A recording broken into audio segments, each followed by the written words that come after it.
and one which initially I didn't actually fully realise what was going on was the image where you, I think it was from Mozambique, and then girls from Mozambique, and they had their faces tattooed, I believe. What I didn't realise was, not only were their faces tattooed, but towards the end, it seemed that they actually had their teeth sharpened as well. I'm wondering if you can tell us a little bit about that, but also as well, through the process of actually making this film, has your opinion on the subject been informed or enriched by the images which you actually used as well to relate to the text? So, one more time, the last question. Sorry, I didn't. Yeah. Can you repeat? I was just wondering what your outlook was, having made the film, and what you've actually learned through the process of making the film. Okay. First, I must say I'm not like trying to be humble, but I'm really. I'm maybe the last person in the world to do this film, because it's not only I'm a Swede, I'm also undereducated. I'm not really intelligent and smart, you know. I had to work really hard to get everything going for me, or something going for me. So, but at the same time, I'm kind of happy, because I had one idea that when I was really young, I read Fanon, you know, but I might be read about him, you know, when I was 18 or something. But being 47 and reading this for the first time, it was like, wow, you know. So happy I'm not educated and got this in university. So I couldn't enter university because I didn't have the grade. So I can't. I have limited opinions about the effects. It's not for me to interpret it in that way. For me, it's putting these ideas on display in the most cinematic way. But to the girls in Mozambique, yeah, you're right. And this is what I heard. Of course, I can't know that, but the tattoos and the teeth, they were made as a tradition to get less value on the slave market. So it's not for being beautiful or anything like that. It's to be the opposite, to get a better chance to escape the slave traders, to make yourself ugly. That's why the Frelimo forbid it, because it came from the slave trade thing, and then that was a conflict within this, the Frelimo and this group. Because it was a tradition for them, that's all I could say about it. Interesting enough, I think that the Frelimo, no matter how much problem they are facing now or after the liberation, it's interesting. And Spivak is talking about how it didn't pan out, but they have equality between the genders in the army, unpreceded, that they had female officers with male soldiers under them. You had always female battalions in all armies since the Roman Empire or something, but you never had female armor or female officers commanding male soldiers. And they had also, the kindergarten was traveling with them in, you know, it was, but yeah. But as Spivak says, I don't know this, but she says, I trust her, when the dust settled, you know, it goes back. That's fascinating. I didn't realise it was that deep a history. It just seemed to me sort of like an encapsulation of what people have to do if they want to make change.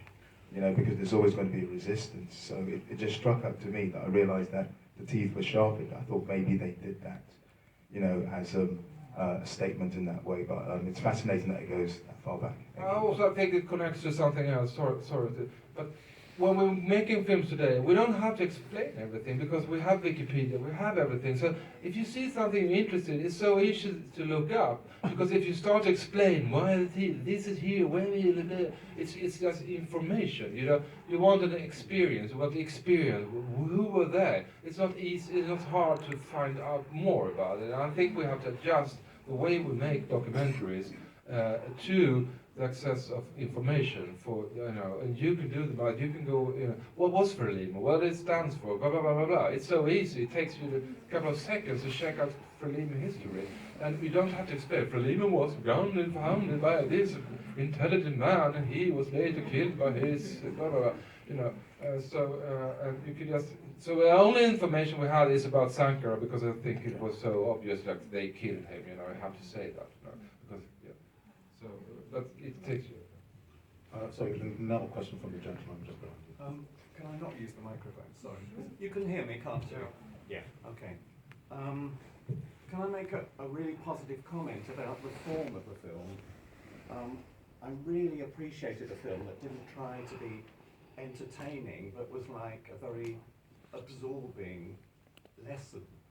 And the preface at the beginning with the female academic speaking so eloquently something she prepared. Your chapter headings, great respect paid to the text, which you had read very clearly, and the text on the screen. I really appreciated all those things. I haven't seen that in a documentary before, I don't think. And I want to compliment you on that. Yeah, so if I could just add an ancillary question. I'm blushing now. No, but we really try, and I think also we have to.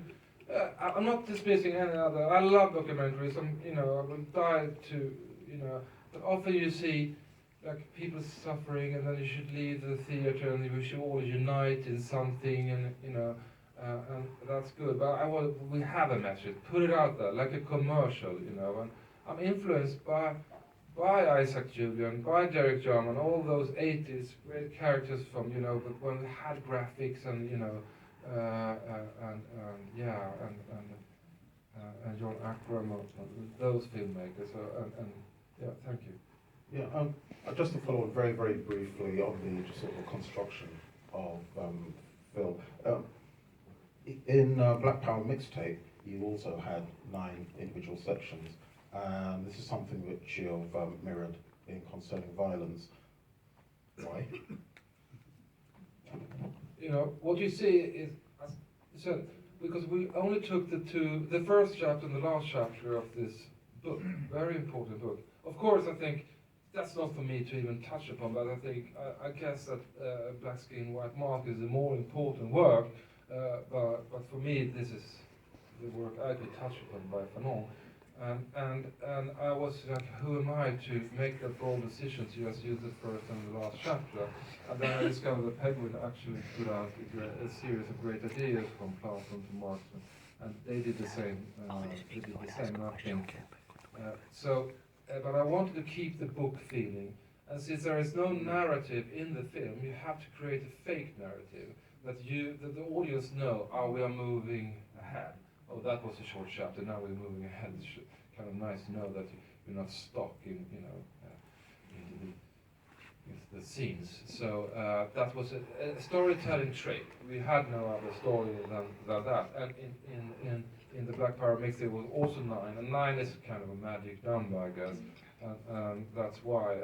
But that was the years from 67 to 75, which actually is 9. It's kind of complicated. I also want to thank you for a very thought-provoking and brilliant film. I have read Famon's text, and also I'm fortunate to teach it in my classes.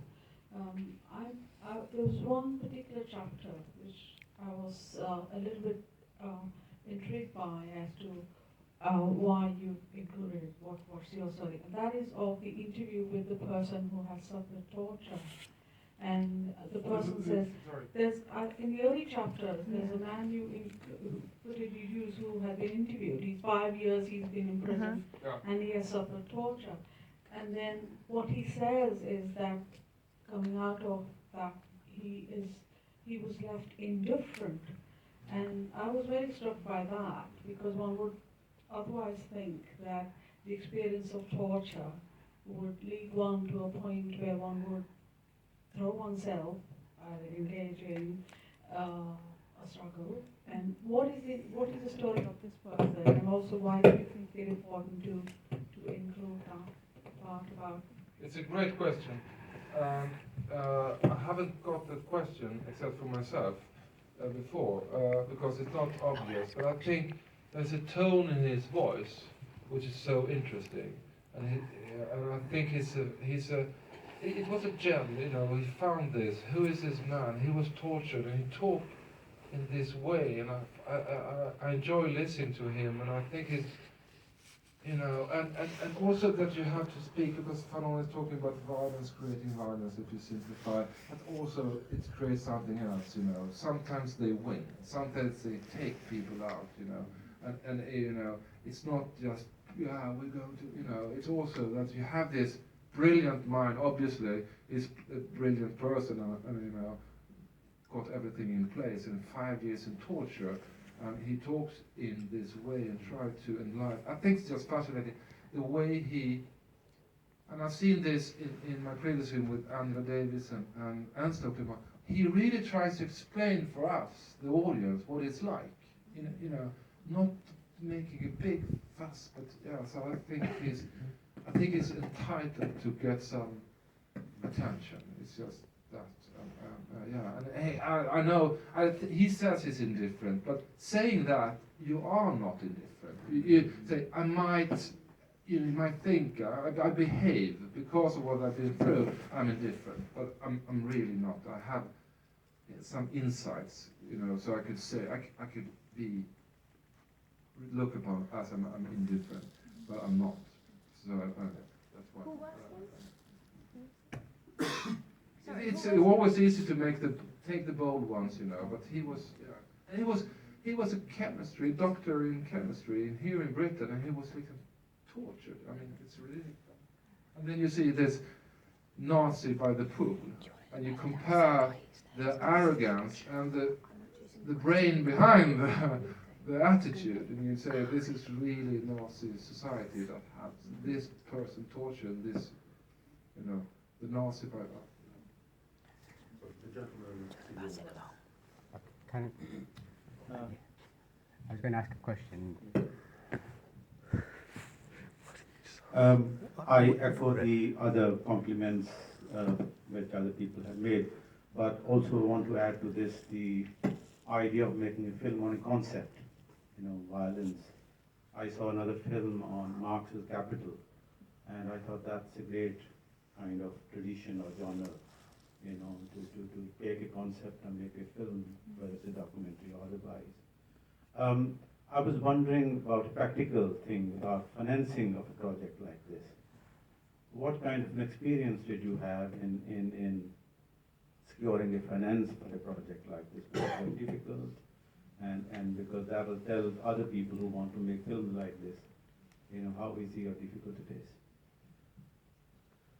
That's the sad part, because we were talking about this during the film, and producing film is not the real problem today. The problem, never, but it's distribution. How do you get it out? You know? So basically, everyone could do a film, but to get it out is something different. And also, let me say this: that I think documentary filmmaking changed the last 5 years or something. There is no need for Swedish documentary filmmakers to go to places like in this film anymore.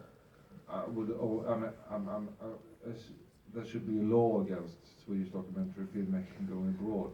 You know, can't. That's now how we want the stories to tell. That's now we have technology. I don't want even Swedish documentary film go to Brixton, you know, because Brixtonians should, you know, tell the story from here. Or ex-Brixtonians. Do you say Brixtonians? Tragically, a lot of people say Brixton. Welcome to Brixton. People from Brixton. That's polite. People from Brixton know the difference between people from Brixton and Yeah, you hear it. I don't even know what people from Brixton, so obviously a person like me could not manage to take one single image from this community with any significance to the world. So that changed. So we have a different landscape, but we could collaborate.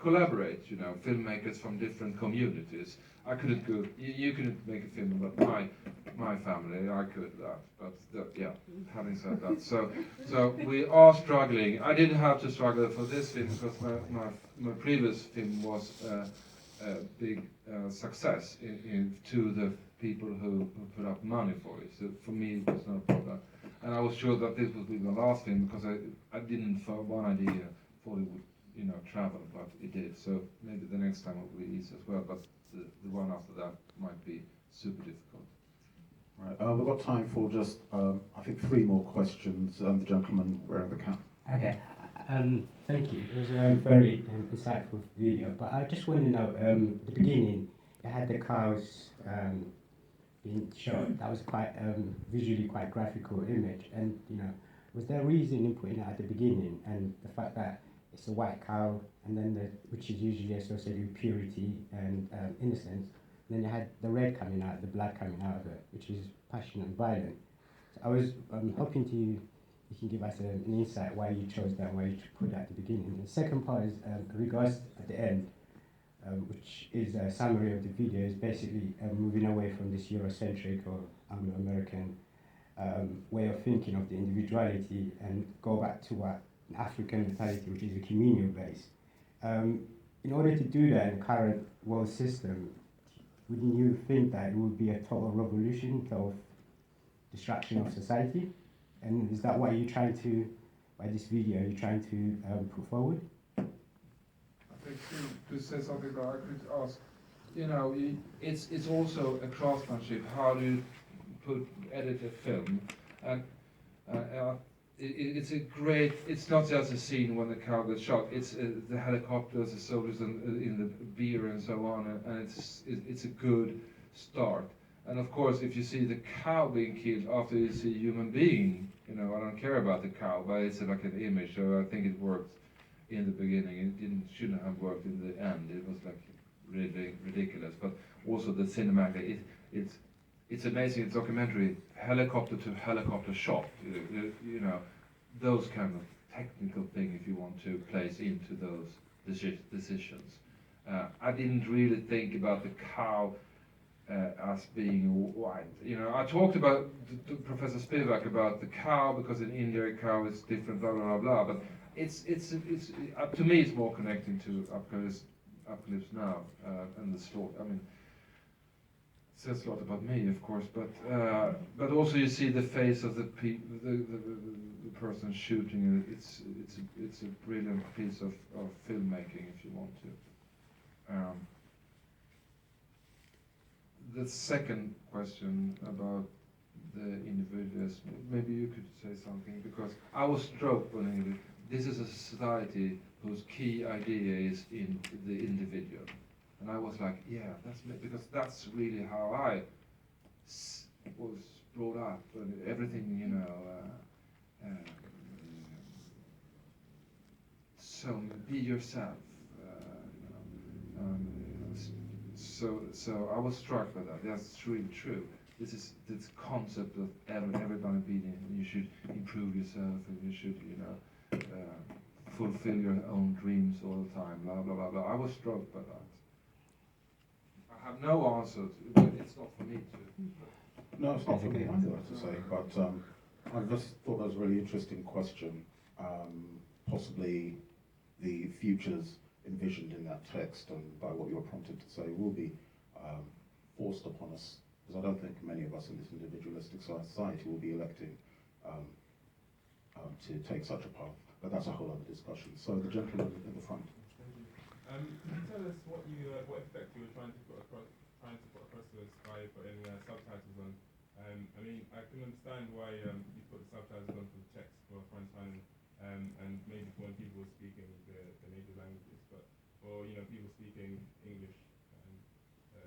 Was that to sort of highlight the text or to highlight what they were saying, or just